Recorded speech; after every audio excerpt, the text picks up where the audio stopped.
عندما نريتيا أنا كسل حريما كردستاني ككي نواف رشيد ميواني من دبا ولقال ككي نواف في مشاريع عمدي بقرنا دستا سلافو ريز بوتا ككي نواف ككي نواف دو خاصم بزان بمنوها روش دناف بينا أنا كسو بيه دد تشاستي ديان قالوا وكي رايا قشتيا كردي وكمديا كرديجي ام لهيفيه بنكو ريكفتنا قدامك نيزيك دد ناف بينا هر دواليان دا تيكرن سپاس سلافو رئيس جبوتا كجماعة جبو همو كارمندي تلفزيون 24 ايش خواتا يعني زمان ايش 2012 وريكفتني وهولداني ريكفتني قوشي بونا ودستايا بلند وهولير ياك وهولير تدو دستايا بلند ودهوك وليفاقرا كردي وقالك بيشخليين قو فرنسيا وامريكيا شكرا مخابن امنا فاقرن سدمين قو بجيب جينبون يكريزيا مالا كردي ام ليفا ناقرن بس آنها باش رخاندنا رژیما اسد الشامي وباش دس بشخليا جناب سروك وشاندا نونريوي لروج آفا وهاتنا برز مظلوم براستي جويدة مي حتاني آنها حتاني حجدي هيفا سسيا جوات بردوام نابرا حردو آليات آمدبونا نونرين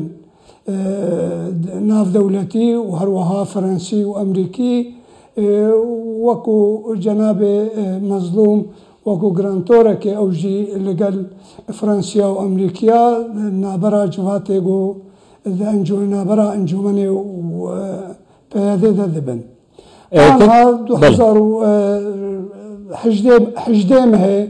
ما مصل حجديم هي أمكارن ببيجن مزكينيك مزن دذن واو دذن حمو ملتي خوا حمو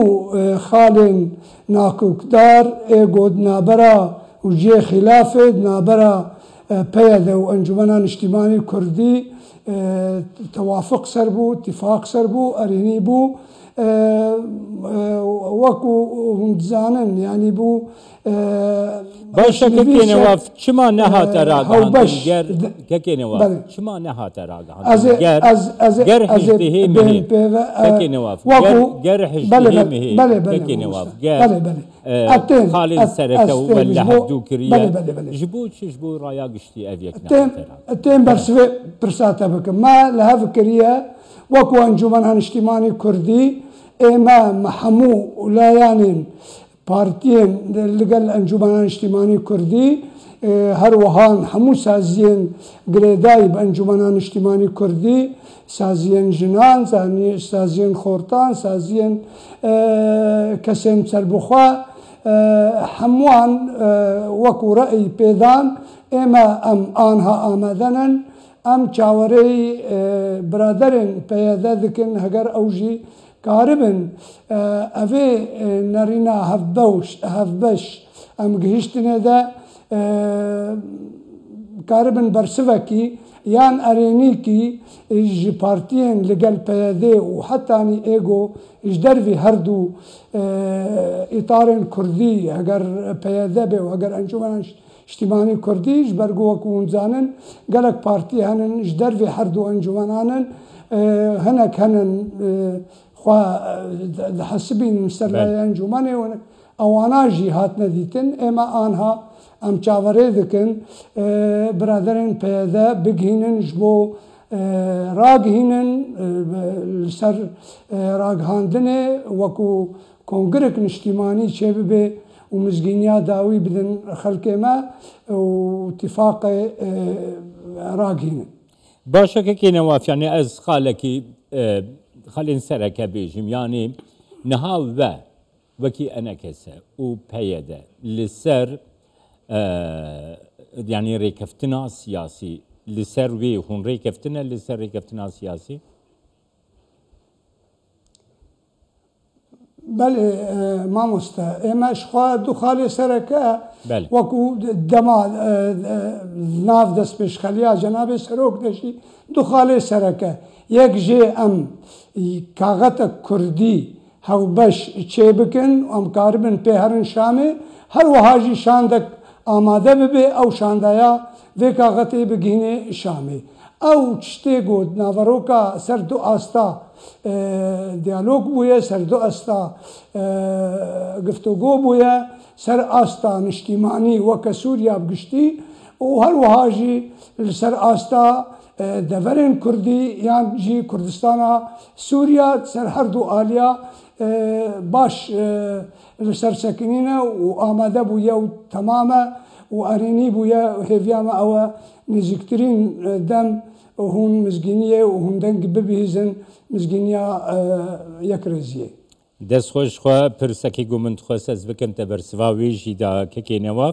Yani em dikarin bibêjin ku di demek nêzîk de enekese û peyê de bi şandek hevbeş li Şamê dê nûnerîtiya siyasî ya Kurdî bikaribin li wê derê rêve bibin û raya giştiya Kurd jî dilxweş bê ji vê gava be. Belê êma jixwe ev li ser hemû asta wekû hûn dizanin jî Sûriya dewletek pirnetewe em baş gihîştine gelek xalên hewbeş nav me de hebûn çend xalên hinekî ciyê nakokiyê bûn yan jî ciyê sekinê bûn ew jî çareser bûye û anha nerîn temame nerîna hewbeş temame êma em çaveriya weke min got dest pêkê çaveriya biraderên pê de bikin hetanî ew jî hevalbendê xwe êgo li gel wan êgo partiyên li gel wan bin partiyên ji dervî her du encûmena li gel wan bin hetanî got erênîkî bînin wan bê çaxê amade bikin şandek hevbeşî amade bikin ji bo vê kaxetê bigîjîne Şamê. Kekê Newaf niha mijarek heye kekê Mezlûm Ebdî li gel serokê yan jî serok komarî demkiyê Sûriye Ahmed Şerh protokolik bi hevdûrê imze kirin. Yani ev li hev hatina navbênava her du aliyan de tesîrek li rewşa yekrêziya Kurdî dike gelo hingûmaniyên we bixwe jî weke enekese û peyê de jî di vê civînê de vegirtine desta girêdayî vê rêkeftina got di navbeyna kekê Mezlûm Ebdî û Ahmed Şerh de pêk hatî. Mamoste jixwe berêz Mezlûm wekû hûn dizanin fermandê qesed e û qesed jî her kes dizanê bi hemû pêkhatiyê Sûriya di nav de hene ji Kurda heye Ereb hene Tirkuman hene Xristiyan hene bi hemû kesî tê de heye fermandayê vê hêza leşkeriye ew daniştina û rûniştina got li gel berêz Ahmed Şerh çêbû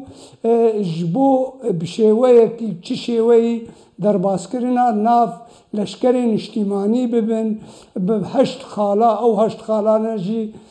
di dîtna me de ez ne endamê diyalogê û guftegoyê me bes ez wekû ez dizanim wekû got xwendina min jê re heye ew her heşt xalê hanên ez karim bibêjim xêzên pe'nin ji xalên got anha derbas bibin bûbin di hundirê nerîna hewbeş de ew her jixwe mesela leşkerî de ye derbas bibe dema wê belkî heta dawiya vê salê danin got temam bibe ew ya tiştekî cuda ye ji mesela siyasî her wiha jî ew dema got cenabê serok li gel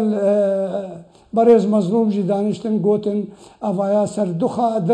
xetane ser du astane ser asta leşkeriye û ser asta siyasî ye ême wekû em û peyê de û wek Mezlûm Kobanê berêz Mezlûm Kobanê wek girantorekî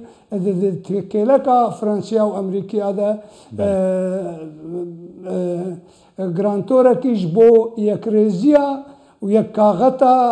و هەلوەستە ماڵا کوردی و خستەکێ کوردی ji bo Şamê beş û duwarê siyasî de û her wiha jî di hemû asta di her du asta de astên niştîmanî û astê Kurdî û Kurdistanî de. Rêzdar Kekinewaf tu dizanî yanî mesela ji dervê Hesedê jî yanî leşkerên roj hene pêşmergeyên roj. Pêşmergeyên roj jî hejmarek zêde û pêşmergeyên rahînan kirî. Pozisyona pêşmergeyên roj çawa dibe yanî divê rewşê de gelo ew jî wekî aliyekî girêdayî serbazî dê werin nirxandin wê derbarê de ger tu min agahdar bikî Kekinewaf ger agahdar yil cem te hebe. Spas ji xwe baş bû ev pirsaya spas dikim. Leşkerê roj wekû hûn dizanin xalek sereke bû di hindurê keftina hewlê dihok de mixabin bicî bicî nebû di wê demê de serkirdek hewbeş çê bibe nabera yepege û yepeje û nabera leşkerê roj de çareser nebû. Aniha dema aniha heta aniha dwarê Qesed de tu behs nebûye bes ême wekû em dizanin beryara Sûrî bigiştî her kesekî dema rejîmê de ji leşkeriya rejîmê derketiye û veqetiyaye û derketiye derbi derbûye wê mafê wî bê vegerê ciyê xwe û leşkeriya xwe wê mafê wî bê. Ême em dibêjin dema paş de gerek